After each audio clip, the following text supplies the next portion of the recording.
Alléluia, gloire à Jésus-Christ. Que le nom du Seigneur soit béni, que le nom du Seigneur soit magnifié, que le nom du Seigneur soit célébré en ce jour dans le nom de Jésus-Christ. Bien-aimé, merci de te connecter à moi en ce jour, de prendre plaisir à me suivre et d'écouter la parole de Dieu. Je prie que ce moment que nous allons passer ensemble soit sous de bonheur, de bénédiction pour chacun de nous et que Dieu nous localise en ce jour par sa grâce et sa faveur pour nous faire du bien. Qu'il dispose nos cœurs à recevoir sa parole comme il se doit, à recevoir sa parole pleinement au nom puissant de Jésus-Christ. Vaincre le mal par le bien. Voici donc la solution du Seigneur Jésus-Christ. À la place de œil pour œil, dent pour dent, il dit, aime celui qui te hait. Prie pour celui qui te persécute. Fais du bien à celui qui te fait du mal. Alléluia. Mais sérieusement, est-ce que cette humanité où le mal est déjà imprimé, l'homme est-il capable de mettre cela en pratique? Est-ce que l'homme est capable, à la possibilité, à la force de pouvoir, c'est-à-dire faire du bien à celui qui lui fait du mal? Alléluia. On va examiner la parole de Dieu et par sa grâce, par la grâce de Dieu bien sûr, nous allons voir si c'est possible dans l'humanité. Alléluia. D'abord, l'exemple du Seigneur Jésus-Christ lui-même. Voici ce que la Bible dit à cet effet dans le livre de 1 Pierre au chapitre 2, versets 19 à 25. C'est Pierre, un de ses disciples, qui révèle cela. Lui, il a marché avec lui et voilà ce qu'il révèle sur le Seigneur Jésus-Christ. Il dit, car c'est une grâce de supporter des afflictions par motif de conscience envers Dieu quand on souffre injustement. En effet, quelle gloire y a-t-il à supporter des mauvais traitements pour avoir commis des fautes? Mais si vous supportez la souffrance lorsque vous faites ce qui est bien, c'est une grâce devant Dieu. Verset 21. Et c'est à cela que vous avez été appelés. Parce que Christ aussi a souffert pour vous, vous laissant un exemple afin que vous suiviez ses traces. Lui qui n'a point commis de péché et dans la bouche duquel il ne s'est point trouvé de fraude, lui qui, injuré, ne rendait point d'injure, maltraité, ne faisait point de menaces, mais en remettait à celui qui juge justement. Lui qui a porté lui-même nos péchés en son corps sur le bois, afin que, mort au péché, nous vivions pour la justice, lui par les meurtrissures duquel vous avez été guéris, car vous étiez comme des brebis errantes, mais maintenant vous êtes retrouvés, vous êtes retournés vers le berger et le gardien de vos âmes. Alléluia. Donc ici, lui qui n'a point commis de péché, et dans la bouche duquel il ne s'est point trouvé de fraude. Lui qui injurait ne rendait point d'injure, maltraité ne faisait point de menaces, mais s'en remettait à celui qui juge justement. Alléluia. Donc Jésus a donné un exemple. Alléluia. Il nous a donné un modèle. Il a vécu cela. Injurié, il ne répondait pas. Maltraité, il ne répondait pas. Mais il se remettait à Dieu. Alléluia. C'est un modèle qu'il nous a laissé. Jésus nous a laissé donc ce modèle. Et nous devons donc suivre ce modèle. Alléluia. Pour dire que c'est possible de nos jours. C'est possible de nos jours. Et rappelez-vous bien, même quand il allait à la croix, malgré qu'il a été crucifié, malgré qu'il souffrait le martyre, il avait encore la force pour prier pour ceux qui le faisaient souffrir et dire, Père, pardonne-leur, car ils ne savent pas ce qu'ils font. Alléluia. Donc Jésus nous a donné le modèle. Et ce modèle-là, quand nous lisons dans le livre des Actes, chapitre 7, et versets 59 et 60, quand nous lisons ça, vous allez voir qu'un de ses disciples a aussi fait la même chose. C'est Étienne. Lapidé, il a prié pour ceux qui le lapidaient. Père, pardonne-leur, car ils ne savent pas ce qu'ils font. Alléluia. Alléluia. Donc, Jésus nous a montré un modèle. Et Étienne a suivi ce modèle. Ne point répondre par l'injure quand on t'injure. Ne point répondre par le mal quand on te fait du mal. Alléluia. Mais réponds par l'amour. Réponds par le bien. Réponds par le pardon. Alléluia. Donc, c'est possible pour le faire. Mais pour arriver à le faire là, alors il faut appartenir à Jésus-Christ de Nazareth. Il faut que ta vie soit entre ses mains. Il faut que c'est lui qui conditionne désormais ta vie. Il faut que ce soit lui qui règne désormais dans ta vie, qui règne dans ton cœur, qui règne dans ton âme, qui règne dans ton corps, qui règne dans ta vie. Alléluia. Donc, il faut que tu acceptes Jésus-Christ comme ton Seigneur et Sauveur personnel, afin que la marque du Seigneur Jésus-Christ soit imprimée en toi, la marque du bien, et que tu sois rendu capable de faire le bien face au mal.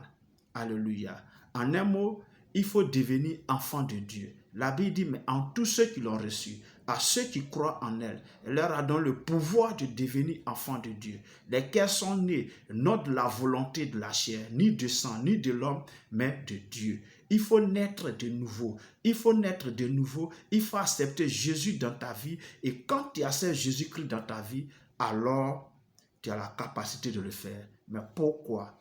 2 Corinthiens chapitre 5. 2 Corinthiens chapitre 5. Et on va lire à partir du verset 17 qui dit ceci. Si quelqu'un est en Christ, il est une nouvelle création. Alléluia.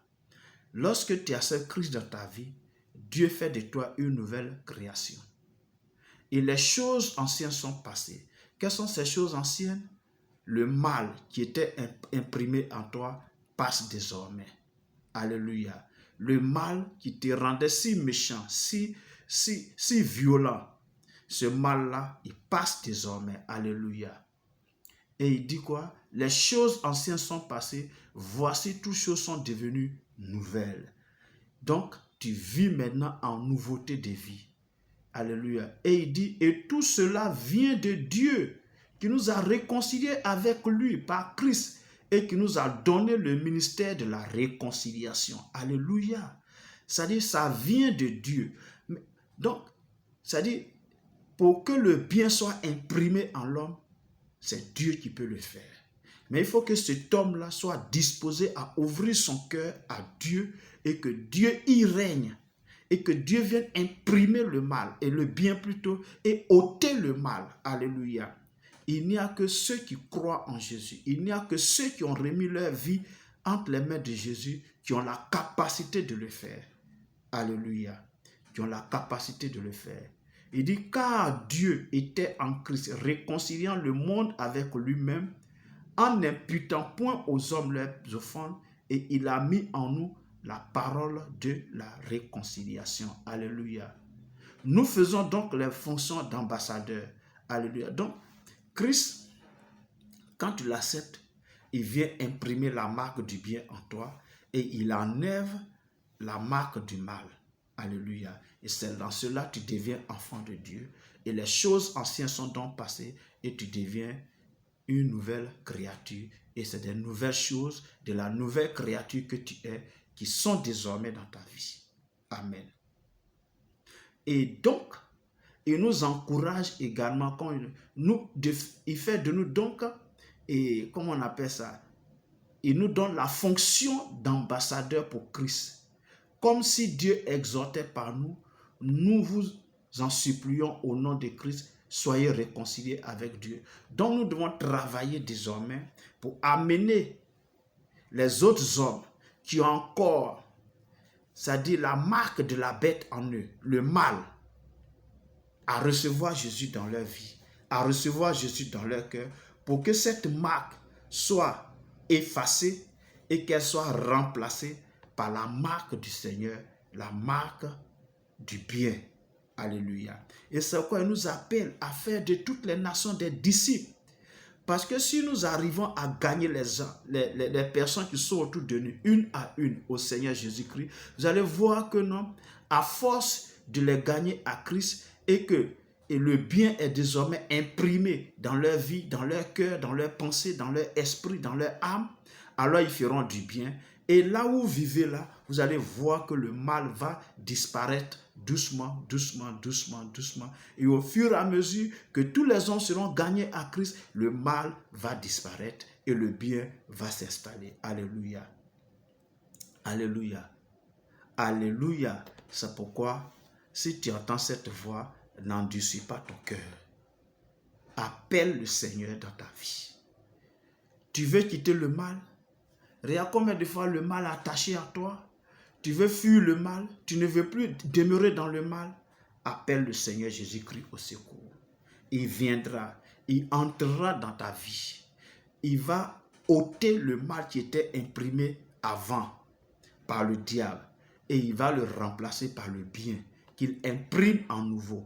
Alléluia. Et toi, tu deviens une nouvelle créature. Ouvre donc ta vie à Jésus. Ouvre ton cœur à Jésus. Ouvre ton âme à Jésus. Reçois-le dans ta vie. N'endurcis pas ton cœur quand tu entends la voix du Seigneur.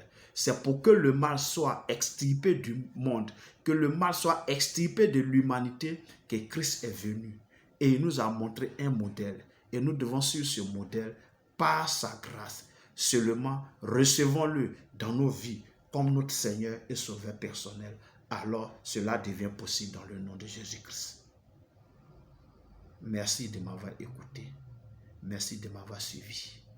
Je pense, j'espère que cette série d'enseignements sur le mal et la solution au mal t'a fait du bien et que tu vas en tirer les leçons pour que tu puisses appliquer cela dans ta vie dans le nom de Jésus-Christ. Que Dieu te donne cette capacité à pouvoir le faire. Et tu verras que si tu le fais, le mal va disparaître peu à peu autour de toi dans le nom de Jésus-Christ. Merci pour tout. Que Dieu te garde. Nous sommes à la prochaine. Porte-toi bien au nom de Jésus-Christ. Amen.